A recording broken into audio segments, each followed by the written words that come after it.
agradezco esta oportunidad.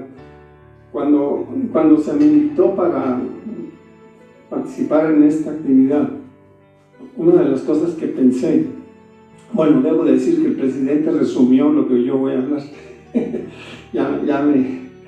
Y el otro tema que dijo el hermano al hacer la oración, pues se lo voy a deber. Espero que lo que se ha preparado, como dijo, sea lo que el Señor quiere. Y cuando me invitaron, decía, yo pensé, a ver, por razones de dónde se encuentran de los 7 hijos que tuvimos, 5 están fuera, en el otro lado, y sus hijos, o sea, los nietos allá están, y los bisnietos allá están, o sea, la mayor parte del grupo familiar, Armando Rodríguez, pues no están aquí en México.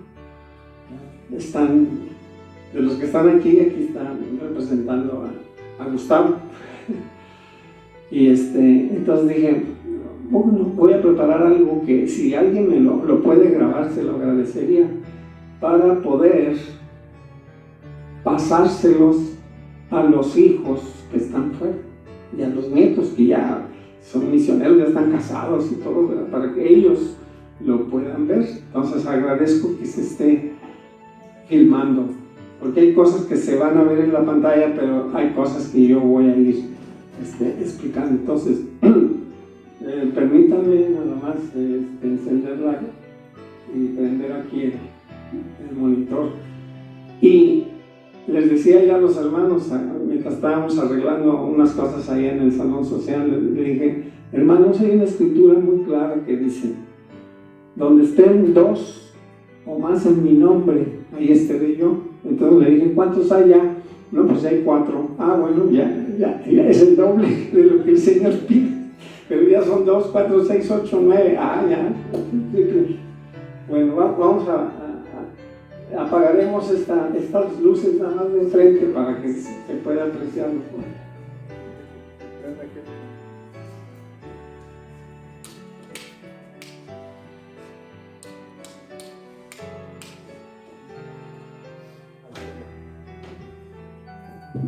Ahora apagamos otros más. Se tarda un poquito en agarrar, agarra más fuerza. Esa si quiere prenderla, ¿no? Ahorita agarra más fuerza. Lo que quiero saber es si se oye atrás lo que estoy diciendo. Sí. Muy bien. Pues bienvenidos. Hoy, noviembre 2, Día de los Muertos. Esta reunión está compitiendo con los cementerios, porque todos andan viendo a sus familias, ¿verdad? Que ya partieron. Ahora nosotros aquí, ¿cómo los vamos a recordar? Bueno, pues la manera de recordarlos sabemos que es haciendo la obra vicaria.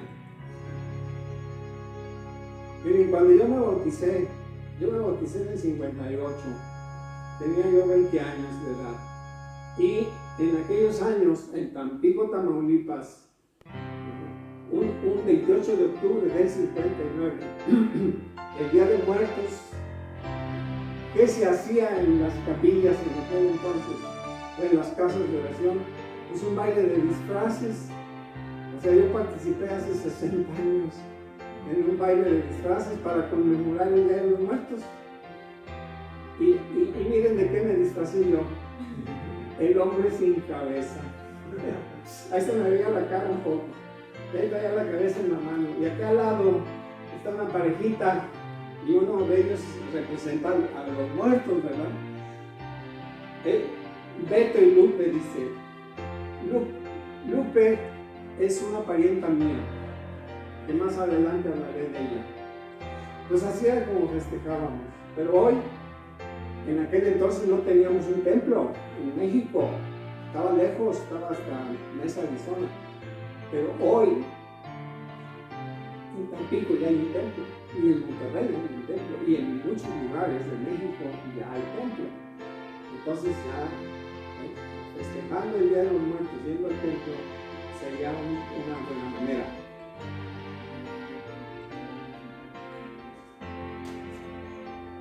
Ahora bien, el presidente dijo que tenemos que hacer la historia familiar, claro, esa es la primera parte, y después pues, la obra del templo. Por eso dijo que él resumió los temas que estoy ahora hablando. Pero ¿en qué son diferentes? La historia familiar también la hacen los no miembros. No solo los mormones hacen historia familiar, hay muchísima gente que la está haciendo.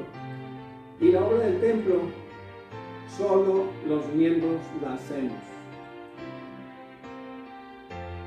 En el Antiguo Testamento termina en Malaquías diciendo: el Señor hará volver el corazón de los padres hacia los hijos y el corazón de los hijos hacia los padres, no sea que yo venga y hiera la tierra con maldición. O sea, las consecuencias de no hacerlo, volver el corazón de hijos a padres. Ahora veamos cómo hacen historia familiar algunos no miembros. Por ejemplo, este hombre, no sé si ustedes lo conocen. ¿No lo conocen? Sí, ahí está su nombre, Christine Rendón. Dice, abajo dice Mexican Genealogy. O sea, él ha hecho mucha genealogía, este hombre. Vive en California. Entonces él, por ejemplo, miren, enero, febrero, marzo, abril, publica estos trabajos con ayuda de otros no miembros. Es un grupo que él dirige. Entonces, lampazos, el volumen 1, 2, 3, 4 lo han publicado, y luego después siguió con julio con García, y luego después siguió con China. ¿En qué? En el 2016. Entonces, este hombre hace mucho trabajo sin ser miembro de la iglesia. Por ejemplo, ¿qué es lo que hace él? Él agarra de lo que está microfilmado principalmente. Por ejemplo, agarra el libro de matrimonios y no solo pone quién se casó, mi esposo se casó con fulano, no, él continúa la investigación y en este caso, por ejemplo, el capitán Blas González Amaya pone de quién era hijo, de José González y de María, con quién se casó, cuándo. Se casó en 1714 en Boca de Leones con Juana Isabel, y luego a ella le pone christening, bautizo, ¿cuándo se bautizó ella? ¿Y en dónde? Se bautizó en Monterrey. ¿Y de quién era hija? De Blas Garza Falcón y Beatriz. Y no para ahí, sino que pone todos los descendientes. O sea, él está haciendo grupos familiares. En este caso puso 8 hijos. Y al poner cada hijo le pone, por ejemplo, la primera hija, Francisca Javiera González Amaya, murió en Cerralbo, pero se casó con Juan Gómez Castro. Y así va poniendo las cosas que va encontrando. No solo el matrimonio de los padres, sino también va poniendo a los hijos de esa primera generación. Y no le para ahí, sigue con la siguiente generación. Es decir, cada uno de los hijos, si tuvo familia, o sea, él trata de poner 2 generaciones de cada pareja que se está casando. Eso casi muy poca gente lo hace. Pues este hombre, el Señor lo iluminó para que hiciera eso, y sus libros, eso es lo que contiene. ¿De dónde toma la información? Repito, principalmente de los microfilms que tiene la iglesia, pero hay libros como este que estoy mostrando que no estaba microfilmado por la iglesia y fueron directamente al archivo parroquial y sacaron lo que la iglesia no había microfilmado y ahora lo está presentando de esta manera. Bien. Él, en todo el tiempo que lleva trabajando, está aquí la lista de libros, de ciudades que ha visto, 18 ciudades, porque Boca de Leones y Villadama es el mismo lugar. Además que en un principio se llamaba Boca de Leones y luego le cambiaron a Villadama. Entonces son 18 lugares. Y en cada lugar dice lleva 4 libros. Primero hablamos de uno, China, 4 libros, y los años que abarca, de 1795 a 1919. Y así sucesivamente, de tal manera que si sumamos los libros de cada lugar, hasta la fecha lleva 90 libros. Bien. La ofrenda a los muertos este día que estamos ofreciendo y que se anunció, no sé si en todos los barrios, es este. Si usted trae una memoria USB, los 90 libros que ha hecho Cristín pueden ser suyos hoy, después de esta plática en el salón social. Yo no sé cuántos de ustedes trajeron, ¿me pueden levantar la mano? Bueno, los que no trajeron memoria, ¿verdad? Vamos a dejar una copia a la estaca para que la entregue, pues no sé, como ellos lo decidan, pero a mí se me ocurre que en el centro de historia, Un link para descarga de estudiantes. ¿vale? Les podemos enviar un link para la descarga. Por eso, ya ahorita los medios electrónicos permiten hacer una serie de situaciones, ¿no? Pero si alguien no tiene internet y no tiene, y viene al centro de historia, pues que aquí ¿verdad? Pueden tener su memoria, los que no tengan internet, ¿sí? Digo, eso es lo que estoy proponiendo, ¿de acuerdo? Esa es la ofrenda a los muertos que vamos a dar hoy, hermano, para que la obra, como dijo el presidente Nelson, se acelere. ¿Gracias a qué? Pues a que los hijos están volviendo su corazón a sus padres, pero el Señor utiliza a miembros y no miembros. En este caso es un hombre que no es miembro, pero es hijo de Dios y está ahí cumpliendo lo que el Señor ha dicho, ¿verdad? Entonces vamos a agradecerles a esos no miembros. Y en la exposición que va a haber en el salón social se les van a mostrar otros libros que han sido hechos por no miembros de la iglesia, ¿verdad? Ahí pueden ustedes ver qué otros lugares y qué cosas incluyen. Entonces eso, ojalá y podamos tener la oportunidad, ¿verdad? Mientras se sirve un refrigerio que por ahí oí que va a haber, mientras se prepara el refrigerio y se sirve, vamos a preparar esa pequeña exposición de libros hechos por no miembros que ayudan a la obra. Bien, sigamos. ¿Qué pasó después de la muerte de Jesucristo? Estando él en el mundo de los espíritus, en los 3 días organizó la predicación de su evangelio entre los muertos. Después que resucitó, anduvo 40 días entre los 11 apóstoles. Acuérdense que se había matado a Judas, explicándoles el bautismo vicario a favor de los muertos, las ordenanzas del templo y cómo administrar su iglesia. Después que Jesucristo asciende a su Padre, la primera cosa que hicieron los apóstoles, ¿qué fue? Completar el quórum de los 12 y eligieron a Matías. La iglesia creció y se iniciaron los bautismos por los muertos, como dijo Pablo a los Corintios. Pero los miembros y líderes empezaron a ser perseguidos y salieron de Jerusalén. Se dice que la historia menciona que aproximadamente 68 después de Cristo. Pero Jesucristo predijo que matarían a los apóstoles, y la historia reporta que después de morir los apóstoles empezó la apostasía.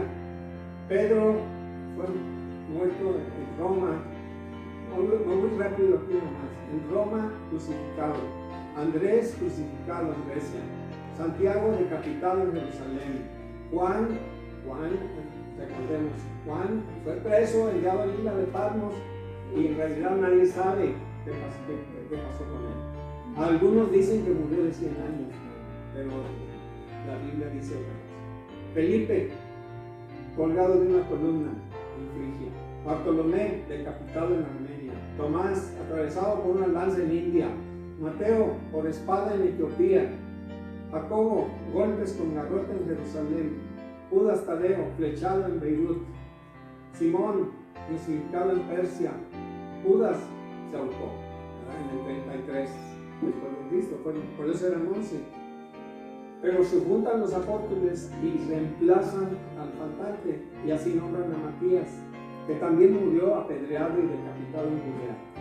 Pero conforme fueron muriendo, trataron de recuperar las 12, y así nombran a Pablo, pero también fue decapitado en Roma por orden de Nerón. Y luego nombran a Marcos para reemplazar a los que iban muriendo, arrastrados por caballos en Alejandría. Y a Lucas están en rojo los que fueron después de los 12 para reemplazar y completar el quórum. Y Bernabé, él muere en el 73. La historia no dice el nombre. Se suspende la obra del templo porque al morir los apóstoles, siendo ellos los únicos autorizados por Jesucristo para ordenar nuevos apóstoles, 70 obispos y otros, y tenían las llaves de las ordenanzas del templo, desaparece la organización de la Iglesia de Cristo y dejan de hacerse los bautismos por los muertos y se suspenden las ordenanzas del templo, y eso duró 1770 años aproximadamente, esa suspensión. El apóstol Pedro en el templo predijo la restauración después que sana a un paralítico, a una multitud que se reunió en las afueras del templo. Les dijo, para que vengan de la presencia del Señor tiempos de refrigerio, y Él envíe a Jesucristo, a quien de cierto es necesario que el cielo reciba hasta los tiempos de la restauración de todas las cosas, de que habló Dios por boca de sus santos profetas que han sido desde tiempo antiguo. Eventos que suceden en 1800. ¿Qué pasó en 1800? Pues en septiembre del 23, el libro de Mormón se le muestra en Cumora a los Smith, y su publicación se hace hasta el 30. El 6 de abril del 30 se restaura la iglesia de Jesucristo. En junio del 31 se encuentra el libro de Abraham y de José en Egipto, en unas catacumbas. La iglesia lo compra en el 35 en Kirtland y hace la publicación del libro de Abraham en el 42, 1842. En el 35, 1835, febrero 14, se organiza otra vez el quórum de los 12 apóstoles. Y en el 40, agosto del 40, se restaura la doctrina del bautismo por los muertos. Bien. ¿Y qué otros eventos hubo durante 1800 en Europa? Miren, en un martes 22 de julio de 1958, ya hace 61 años, esta persona que aparece ahí, que estaba bailando, que les dije, Lupe, que estaba bailando con el vestido de muerto, y aquí estoy yo. Ella es espía mía, Lupe Ortiz. Pues ese día ella me invitó a tomar unas clases de inglés que iban a dar un americano, y me dijo, fue por mí y me llevó a donde iba a hacer esa clase. Esa clase fue en Tampico, en esta casa, una casa rentada que se usaba como capilla. Y en el cuarto de arriba, del lado derecho, en un saloncito de clases, ahí recibí yo la primera clase de inglés ese día martes, acompañado de mi tía. Yo le decía prima por las edades, ¿verdad? Me lleva unos cuantos años. El misionero que dio la clase es este, de la izquierda, Lyndon Hurst. Y resulta que enseguida que dio la clase, lo cambiaron. Y ya no hubo más clases de inglés. Fue la única clase de inglés. Y como era el día martes, ese día después de la clase de inglés, pues seguía la mutual. Entonces me dice mi prima, dice, mira, ahorita después va a haber una reunión de jóvenes. Ah, pues está bien, perfecto. Me quedo, pues estaba yo con, ¿verdad?, el puro joven. Pues fue la primera mutual que asistí. No, pues muy alegre todo, muy jovial, ¿verdad? Hubo juegos, hubo cena, hubo todo, ¿verdad? Y una clase. Y luego me dice, el domingo teníamos servicios, me invitaron. Pues me gustó el martes y fui el domingo. En la mañana era escuela dominical y nada más. Y en las tardes era el sacramental. Pues me dijo, mira, a la tarde va a haber esto. Ah, y empecé yo a estar yendo a la capilla. Yo iba a la capilla con ella, con su mamá y con una hermana que también eran miembros. Y un día, este otro elder, Antonio Escobar, mexicano, y me pregunta, pues la hermana, ella se bautizó. Después de 2 meses de estar yendo a la capilla, los martes y los domingos, me preguntan, ¿usted ya se bautizó? Digo, no. ¿Que no le han dado las clases de misioneros? No. Y que me empieza a dar las clases. Él es de Juan Pablo Escobar, era el principal de Casas Grandes, no, Caseta, perdón. Pues me empezó a dar, en ese entonces se daban como 8 o 10 pláticas. Pues empezó uno, cuando ya iba en la penúltima, se trataba de la obra vicaria. Entonces me da la clase, me explica y me dice,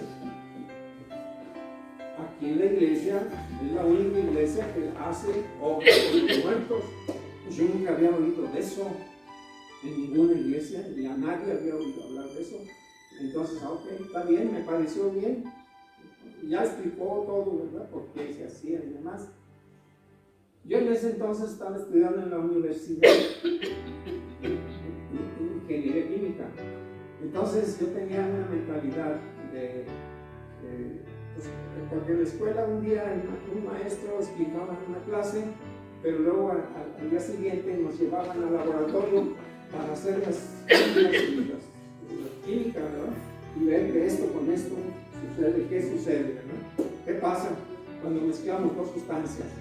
O sea, teoría y luego práctica.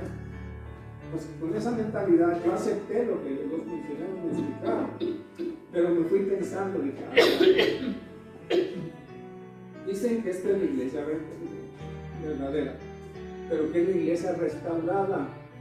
Entonces dije yo, ok, si es restaurada, quiere decir que se está haciendo cosas que se hacían antes y se dejaron de hacer. Y dije, bueno, si participaron antes los miembros, dije yo, pues debían haber participado muchos, y si participaron muchos, alguien debió de escribir en algún lugar acerca de eso, de que iban al templo a hacer bautismo. Y yo me fui con esa idea, dije,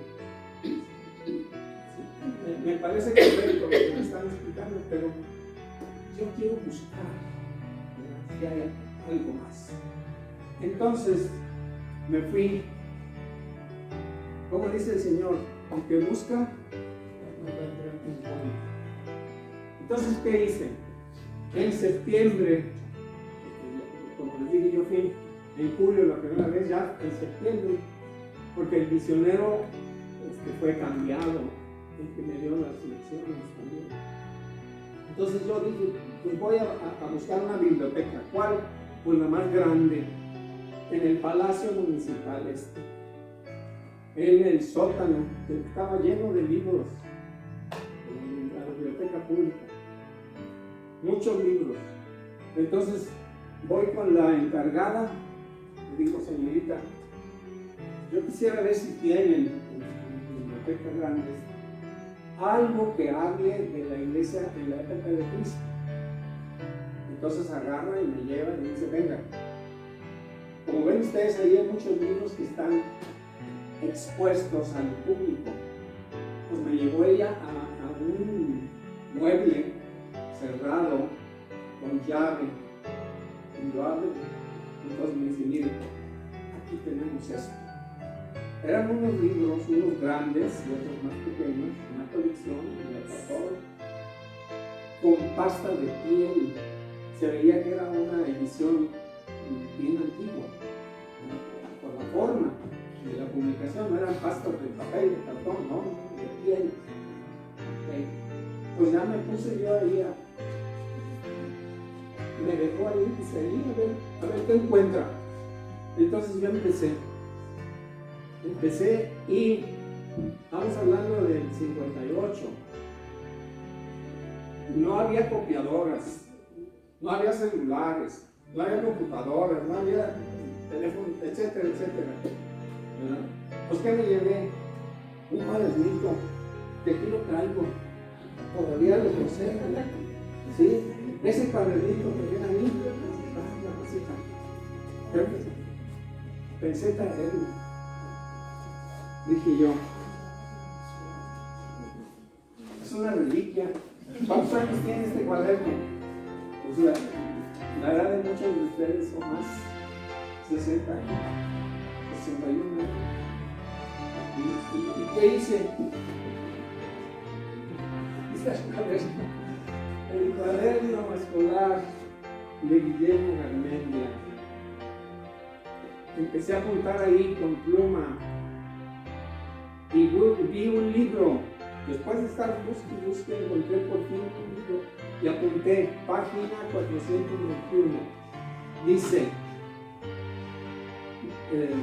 algunos creen que el bautismo de los muertos consistía en hacerse bautizar los parientes y amigos de los difuntos que habían deseado recibir el bautismo a fin de proporcionarles los sufragios de la iglesia. Y seguí diciendo, y yo apunté, Tertuliano habla de esto también, aunque él duda que la práctica sea razón. Tertuliano vivió como 300 años después de lo que pasó con todo lo de los apóstoles. Ya no había apóstoles. Le tocó la época de la apostasía. Y en la misma página 21 decía, según pinturas del tercer siglo, de apostasía, el rito del bautismo en Roma y en otras iglesias de Italia consistía a la vez en la inmersión de pie metido en agua hasta las rodillas.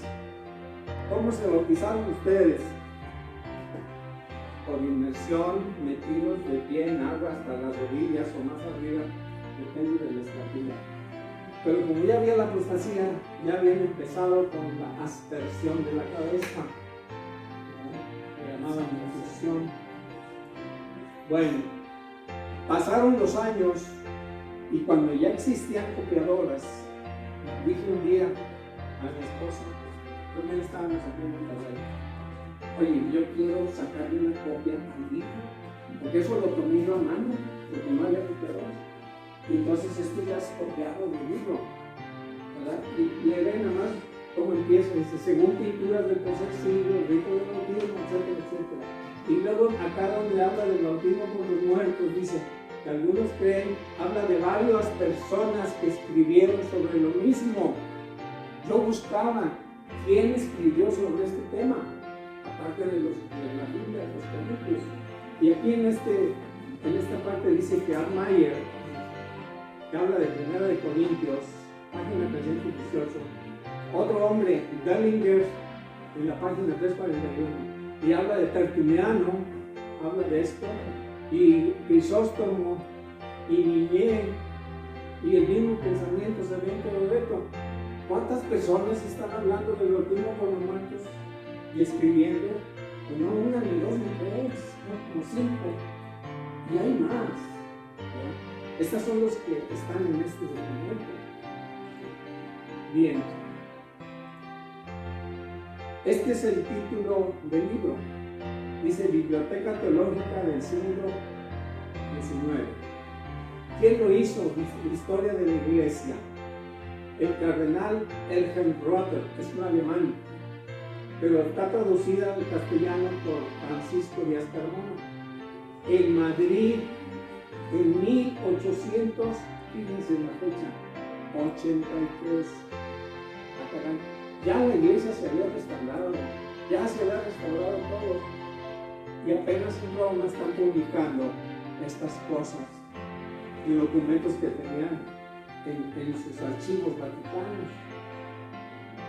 Hasta el 83 empezaron a publicar. O sea que José mismo pudo haber copiado de los católicos. No, lo que tenían los católicos en sus archivos, no. Él lo recibe por revelación. Y años después aparece esta publicación. Es una de tantas.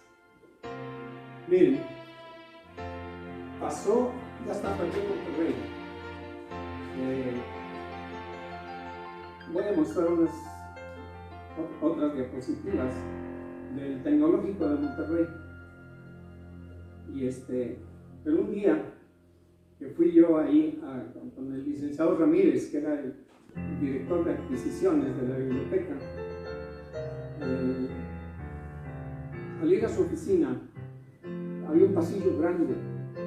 Pues estaba en esa ocasión, el pasillo estaba ocupado por un mueble así en forma de triángulo largo, lleno de libros. Cuando llego yo con el licenciado, le digo, oiga, licenciado, ¿y esto qué es? No pudo pasar. Me dice, es la patrología. ¿Y qué es eso? Pues la patrología son los libros que tiene el Vaticano allá en Roma y que los publicaron en 1800 y aquí nos los trajeron. Fue un regalo que le hicieron al Tecnológico. Oiga, ¿me puede proporcionar una lista de los libros? Sí, y me dio una copia de todos los libros del ¿cómo se llama? El catálogo. Aquí lo traigo, el catálogo. Y aquí lo presento la primera página. Y el primerito que aparece ahí, que está puesto con amarillo, es Tertuliano. Ah, caray. Todo esto sucedió, aquí lo pongo, 8 de mayo de 1996. Cuando me encuentro con los libros que menciona en alemán y vean aquí los años en que fueron publicados, todo es 1800, 1840, 50. Y que le digo, ¿puedo ver este libro de Tertuliano? Sí, ahí traigo la copia. Y sí, efectivamente, Tertuliano habla. Y esto se escribió aquí abajo, dice 1844. Ahí es donde Tertuliano menciona el bautismo por los muertos. Ahí tengo copias si a alguien le interesa. Pero yo ya no andaba buscando. Yo hace 60 años lo que vi resolvió mi inquietud. No mi duda, sino mi deseo de ¿habrá más? Pues sí, más. Y esto ha ido apareciendo ya, sin que yo lo busque. Aparece en esos documentos. Para completar la información que di hace 60 años. Pueden ver, este es el nombre, el nombre es José. Por cierto, se llama Adán José. Adán José. Y aquí dice que fue el prefecto de los archivos apostólicos, le llaman ellos, o sea, del Vaticano. Y de ahí él pudo sacar y pudo ver todo lo que está escrito. Es muy interesante. Además de la obra vicaria, en el libro de este personaje explica cómo se hacía además del obra vicaria, explica cómo era la iglesia original.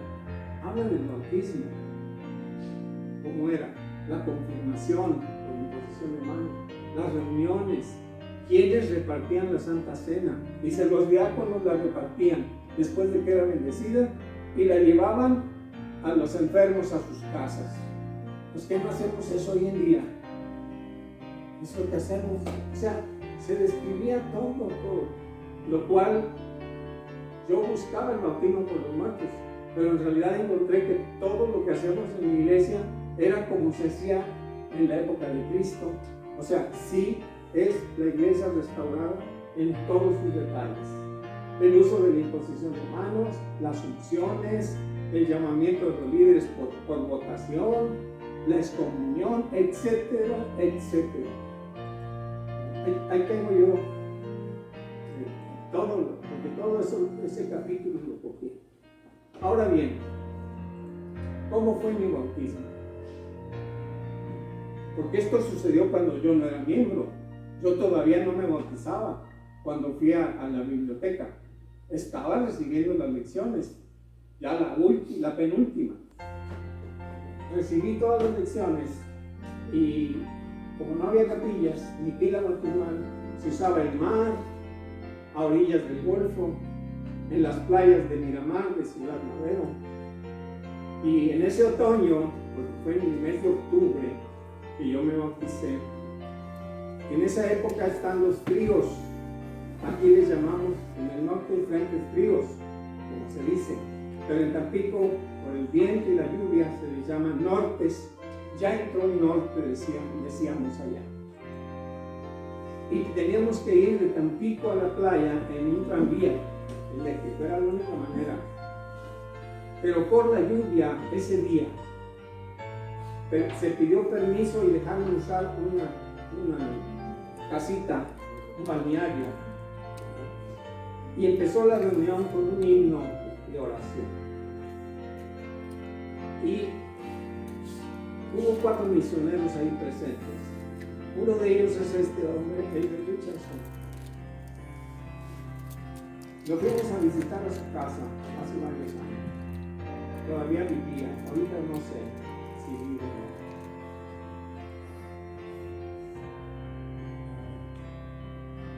Hace rato probamos, porque tengo una grabación que se hizo con él. A ver si se puede. Estamos en la casa de la familia Richardson, en ciudad de Huntsville, Utah, que está hacia el norte, saliendo al norte de Salt Lake City. Y estamos entrevistando a la familia Delwyn P. Richardson y su esposa Guillermina. Y su surname, single surname, McKay Richardson. Sí, ok. Elder Richardson, ¿cuándo entró usted a la misión? Entré en la misión en abril de 1957. ¿En dónde? En San Luis Potosí. ¿Y luego? Y luego a Monterrey. Abrí la obra en Nueva Rosita con mi compañero Elder Cousins. ¿Fueron los primeros élderes en Nueva Rosita? ¿Ustedes dos? Nosotros dos fuimos los primeros para abrir la obra allá. Entonces a ustedes les tocó recibir a las primeras misioneras. Sí. Y, ¿se acuerda de los nombres de ellas? Sí, la hermana Lila Rodríguez y Eva Noriega. Ok. Y después de Nueva Rosita, ¿a dónde fue enviado? Fui enviado a Ciudad Victoria para trabajar allí por 2 o 3 semanas. Ok. ¿Y luego? Y luego fui a Ciudad Madero.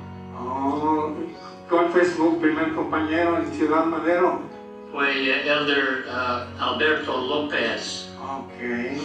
Bueno, eso fue en julio del 58, un 12 de julio, según tengo yo en la historia recabado. Y usted estuvo el día que yo me bauticé. A mí me bautizó Maurice Tanner el 11 de octubre del 58. Pero usted bautizó a otra persona ese mismo día, de Ciudad Madero. Y entonces usted estuvo presente. ¿Qué pasó ese día? Bueno, Ese día del bautismo, ¿se acuerda usted? sí, como el día de milagro, ¿Por qué? porque había una tormenta muy grande y tuvimos que bautizarnos en el Golfo, En el mar. en el mar, y entonces no pudimos hacerlo mientras el tormento estaba ahí, la lluvia fue muy fuerte el y el viento las también. olas. Y no pudimos entrar en las aguas y entonces el presidente o el presidente del distrito, el Mauricio Tanner, Sí. él nos dijo que formemos en un círculo para tener una oración.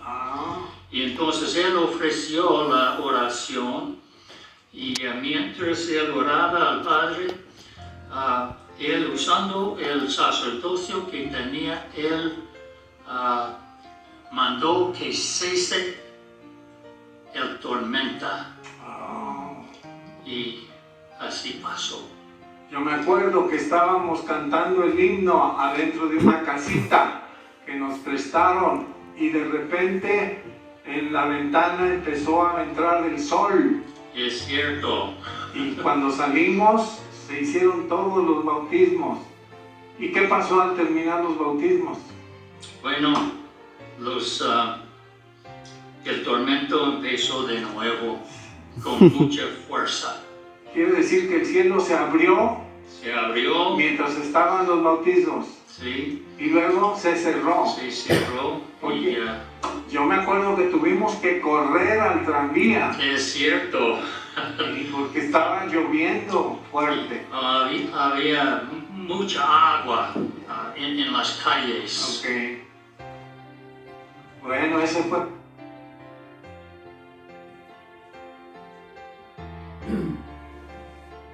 Ahí están las fotos del que me bautizó, Maurice Tanner, y esta era la foto de joven de Richardson.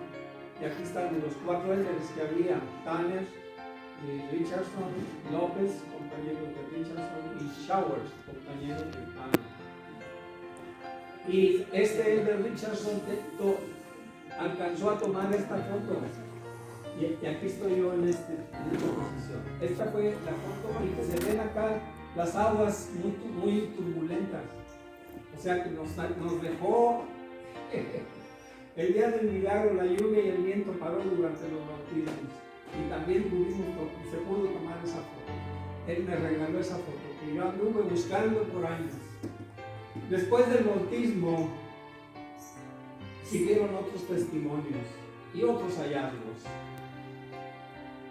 Por ejemplo, el 22 de septiembre de 1922, el apóstol Melvin Ballard,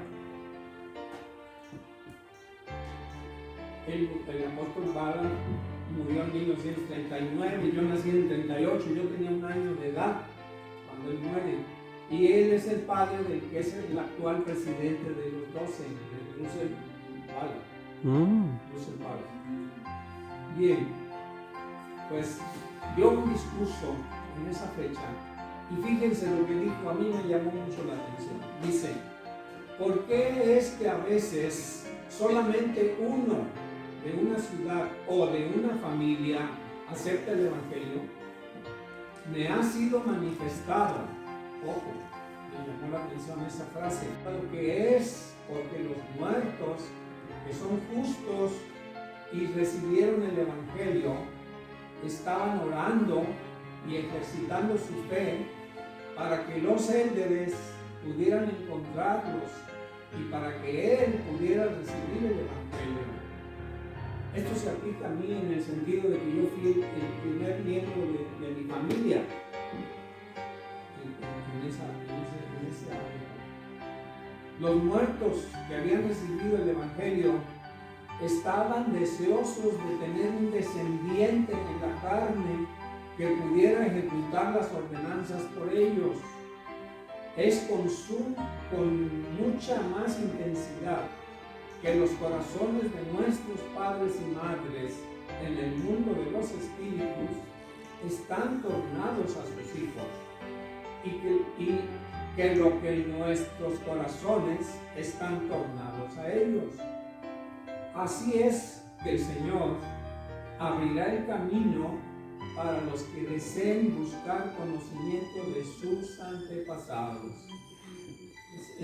Es parte de un discurso muy largo que él pronunció, en donde dijo también: no hemos de imaginarnos que en esta dispensación haremos la obra de todos los chinos y los indostanos muertos. Creo que tardaremos 1000 años en completar las ordenanzas de los templos para la salvación de la casa de Israel. Cuando hagamos la obra por nuestros progenitores, tarde o temprano llegaremos al límite. Este límite será cuando hayamos hecho la obra que hay en los registros que existan, que se han hecho. Yo he dicho que cuando un hombre o una mujer emprenden esta obra con afán, el Señor preparará su camino y les ayudará a encontrar la información que buscan. Nuestro entendimiento será abierto y fuentes de conocimiento serán manifestadas. ¿Por qué? Porque los muertos sabrán mucho más que nosotros acerca de los registros existentes. Y termina diciendo: recuerdo una experiencia de mi padre, dice el apóstol Pablo, cómo anhelábamos el tiempo en que se acabara el templo de Logan. Ya se aproximaba la dedicación. Mi padre trabajó en la construcción del templo desde el principio, y mis más tempranos recuerdos son cuando le llevaba la canasta con comida diariamente hasta donde estaba trabajando, bajando piedra de la cantera. Recuerdo que mi padre se preocupaba y buscaba la manera de conseguir los registros de sus parientes muertos. Era el tema de sus oraciones en la mañana y en la noche, que el Señor le abriera la guía por la cual pudiera hallar esos datos. Un día, antes de la dedicación, mientras mi padre escribía recomendaciones para los de su barrio que iban a asistir, 2 hombres de edad madura que iban andando en las calles de Logan se acercaron a mis 2 hermanas menores que estaban jugando allí. Les dieron un periódico con la instrucción: llévenselo a su padre, no se lo den a nadie más, a ningún otro. Vayan pronto y no lo pierdan.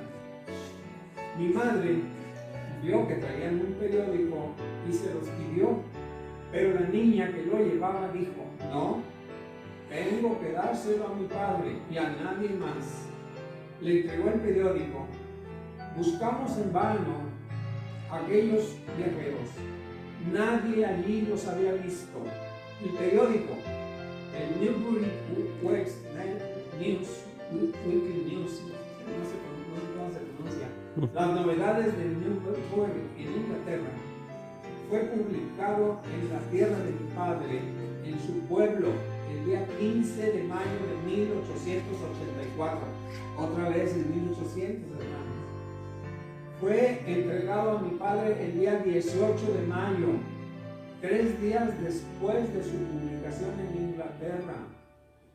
No había manera natural por la cual hubiera sido posible en aquel entonces recibir un periódico desde Inglaterra en 3 días. Hoy usted por internet puede ver el periódico que publicaron hace media hora. Estuvimos asombrados Pero nuestro asombro fue aún más cuando vimos que una página entera era lo que había escrito un periodista que había visitado un cementerio antiguo. Las inscripciones en los sepulcros eran tan curiosas que él las escribió. Era un cementerio en donde los de la familia Ballard habían sido enterrados por muchas generaciones y había muchos nombres de parientes cercanos y de amigos íntimos. Cuando estos nombres fueron presentados al presidente Merry del templo de Logan, dijo: están autorizados para hacer la obra por aquellos, porque los recibieron por medio de siervos del Señor. No cabe duda que los muertos que habían recibido el Evangelio en el mundo de los espíritus habían puesto en el corazón de aquel hombre escribir esas cosas. Así fue preparado el camino por el cual mi padre recibió los informes que tanto deseaba. Hermanos, si trabajamos con ahínco en esta obra, el Señor preparará datos mucho más allá de los que sean nuestras esperanzas. Os digo lo que pasará. Cuando hayáis hecho todo lo que es posible, entonces los nombres de sus muertos, merecedores que han recibido el Evangelio, serán liberados. Ese discurso me impresionó cuando lo leí. Y con el tiempo he visto que estas cosas suceden. Este es otro reportaje, lo voy a leer muy rápidamente porque ya se aproxima la hora del término. En el club era de diciembre de 1948, este hermano, Paul Nibley, nació en Portland, pero vivió en Utah, y fue un hombre muy respetado, muy conocedor, había muchos idiomas. Él escribió en esa fecha, varios artículos: Bautismo por los muertos en tiempos antiguos, por Hugh Nibley, doctor en filosofía, profesor asociado de historia y religión en la Universidad de BYU. ¿Qué dice este artículo? ¿Qué apareció? Dice que en 1895, volvemos al 1800, fue encontrado en Egipto un papiro hecho por los coptos, en donde hablaba de las enseñanzas de Cristo a sus apóstoles después de su resurrección. El propósito, el tema de esa epístola era la salvación de los muertos. Una doctrina que en aquellos tiempos en la iglesia se hacía y que es el tema principal de las enseñanzas de Cristo después de su resurrección. Esto con usted es el segundo artículo de 5 que escribió el doctor Nibley. Entonces dice que él usó, además de ese, otros textos antiguos muy valiosos que hablaban de lo mismo y que recientemente adquirió la Universidad de Brigham en Europa. La iglesia tiene copias. Ahora bien, nosotros éramos de Tampico. ¿Por qué nos venimos al norte, a la derecha? Por la obra vicaria. ¿Y qué pasó? Nos venimos de allá para acá. Porque un día en mi oficina llega el jefe y dice: a ver, júntense todos. En la oficina de mi departamento. Dice: ¿quién de ustedes se quiere ir a Cadereyta? Y empezó por el más antiguo. ¿Y tú? No. ¿El que sigue? ¿Tú? No. Yo era como el número 10, yo creo, de la lista. Pasó por 9. No, llegó conmigo. Y sin dudar ni nada, dije: sí. Entonces, ese día terminó el trabajo y me fui a la casa y dije: mi esposa no sabe esto, estoy diciendo que sí me voy a Cadereyta sin haberla consultado, se me va a echar encima. llego y busco la manera de que pues, se me va a enojar, ¿verdad? Porque ya tenemos ya casa propia, todos los hijos nacidos, etcétera, en la escuela, todo, no teníamos por qué cambiarnos. Y la familia de ella y la mía de ahí eran. Y cuando le digo y le platico, me dice, ¿sabes qué? Tengo 2 semanas pensando y soñando en mis abuelos que son de Cadereyta. Y dije, le voy a decir a Guille que en las próximas vacaciones vayamos a Cadereyta a buscar datos de mis abuelos. Y entonces, cuando me dijo eso, dije, ya respiré. Quiere decir que ella estaba esperando la oportunidad. Ella ya estaba recibiendo las señales de que búsquenos los datos que están ahí. Entonces, por eso yo sin dudar dije sí. Y llegué a la casa y mi esposa me confirmó que ya ella estaba esperando una respuesta mía en ese sentido. Ir a Cadereyta, pero no vamos de vacaciones, le dije, vamos a vivir ahí, vamos a quedarnos, y aquí estamos en el norte. Miren, pero ¿qué pasó cuando llegamos aquí a Cadereyta? Empezaron a aparecer documentos, encontramos 2.800 microfilms en el tecnológico que fueron hechos microfilmados en el 69, están en la biblioteca. Se llama Fondo de Documentación para la Historia del Noreste. Un ejemplo de lo que tiene el TEC, Villa de Santiago, bautismos, tantos rollos, de 1745, confirmaciones, 1735, informes matrimoniales, ahí, etcétera, etcétera. Entonces, 2.800 rollos, hermanos, están aquí. Ahí está. ¿En dónde están? Miren, ahí están los microfilms del TEC. Y ahí están. La iglesia que, al explicarle al presidente Irán Paul, que estaba en el área, decirle, mire, hay esto, existe esto aquí, pero no tienen lectores. Él dijo, vamos a donarles, y donó la iglesia uno. Ese que están viendo ahí, ella es la jefa de la biblioteca. Ahora, se regalaron 2, primero el presidente Paul, y después el hermano Rodolfo Derbez. Sí.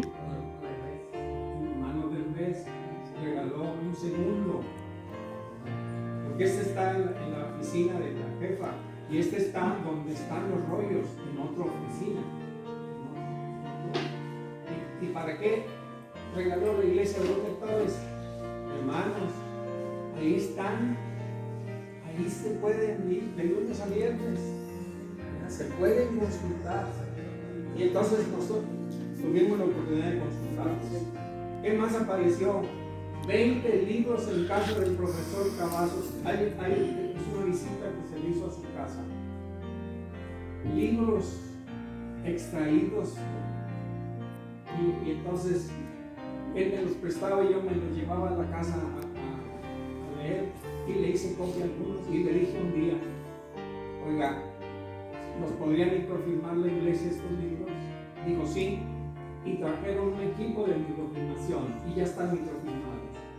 Él permitió que la iglesia los microfilmara en 1978. Esta es una foto que nos tomamos el año pasado, antes de morir, ahí en San Antonio. Ya murió entonces. Y esto es lo que dice cuando ustedes entran a Family Search. Dice el responsable, el profesor Israel Cavazos. Por ejemplo, este es de Cadereyta. Formato manuscrito, idioma español, microfilmado 1978. 3 carretes de microfilm. Y dice abajo, notas, microfilm de manuscritos en el archivo particular del profesor Israel Cavazos Castro. Entonces empezaron a aparecer, estos son todos los documentos que tenía el profesor de cada ciudad: Vallecillo, Mier, Tamaulipas, San Gregorio, Cerralco, Sabinas, etcétera, Lenguas, Guerrero, Tamaulipas, hermanos, empezaron a salir y a salir y a salir documentos de la iglesia no tenía. En 1994, en el Distrito Federal, el cronista de la ciudad, cuando estábamos trabajando en el Templo de México, nos invitó a su casa y entonces él, después de saber lo que la iglesia hace, dijo: les voy a regalar este libro. Él tenía una copia de un libro que está perdido, que no lo tiene la iglesia católica, libro de matrimonios de españoles de la Catedral de México DF, de 1569 a 1576. Entonces, ese libro, yo tenía una copia, se llevó la copia al apostolado. Acá está una de tantas partidas. Y así, como eso han seguido saliendo los últimos documentos. Con esto termino la plática. Últimos documentos hallados en el 2018, el año pasado. Miren esos paquetes. ¿Son qué? 16 paquetes. ¿En dónde estaban esos paquetes? 2 cajas. ¿Qué contenía? La caja número 1. Diligencias. Matrimoniales de 1757 a 1839. La caja 2. Diligencias matrimoniales de 1841 a 1914. Aquí se le están entregando las cajas localizadas. Aquí está el hermano del Derbez, un servidor. Se le regresaron a la iglesia, que es la que nos debe tener, porque a ellos en realidad ellos los hicieron y a ellos les pertenecen. Se hizo el 20 de agosto del 18, o sea, el año pasado. Esta es de las últimas cosas que han aparecido. Hay otras cosas que queremos presentar, pero no sé qué horas son, presidente.